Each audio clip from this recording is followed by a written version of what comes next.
This is Payam. He plays bass. This is Samir. He's the singer. This is Eric. He plays guitar.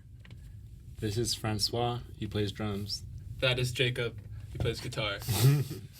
Yeah, I mean, it started out just primarily as a social thing, having a good time with friends, jamming in a garage, getting to meet a whole slew of people just because, hanging out, playing some music together, listening to other music as well, getting inspired. It was always just a fun thing for us, and it only became really serious, I think, once we graduated high school and got into college.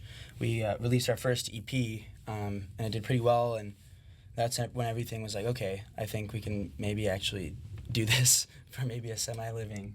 So we used to have an old lineup, obviously, in high school, but that was a while back. So this lineup has been pretty solid. We've been together for about 3 or 4 years.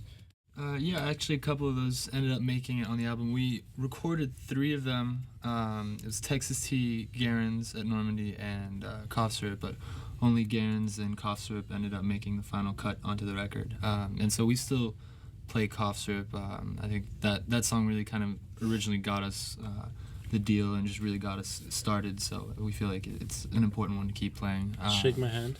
Shake My Hand. We play Shake My Hand also, which is more kind of like a dancey one if we feel like the crowd needs a little pick-me-up. Not really Garen's quite so much, but yeah, we definitely still play some of the old material. I think it was a number of things, actually.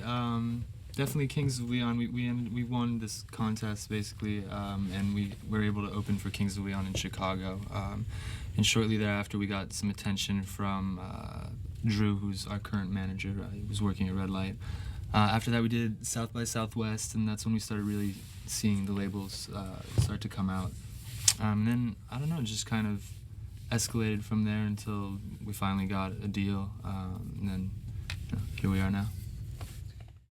Yeah, he was pretty high on our list of potential producers. We were really interested in having our live sound, showcased on the record, and we think that's really what he's great at is finding your sound and just replicating it. So he came out to one of our shows in Los Angeles, and we talked to him for a little while, and he seemed to have the right idea.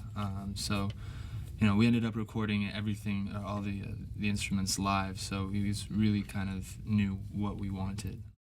Yeah, we were living in West Hollywood at the time, and we walked into Sunset Sound, and it was just dead quiet, I remember, because we were so used to living right on Sunset Strip and it being noisy all the time, and we walked in the studio and you could hear a pin drop, and then we knew the pressure was on, and tracking live definitely was demanding, but we definitely reap the benefits from it now, because our live show definitely tightened up, and it's made all of us better musicians, and the whole process and Joe's guidance has really shaped us all, so everything about that experience was life-changing pretty much.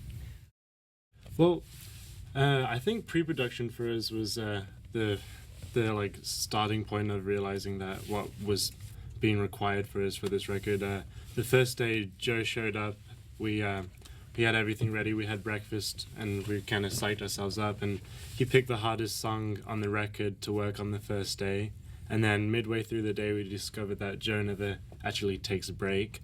So we were all starving and our stomachs were growling, and he was just trucking away like it wasn't a big deal. So that from that first day, really, we kind of knew that we had to bring our A game every day, otherwise Joe would not be happy. And there was some ups and downs, but now we're looking back on it in retrospect, it kind of glazes over all the bad bits, and it's a very fond memory of ours at this point.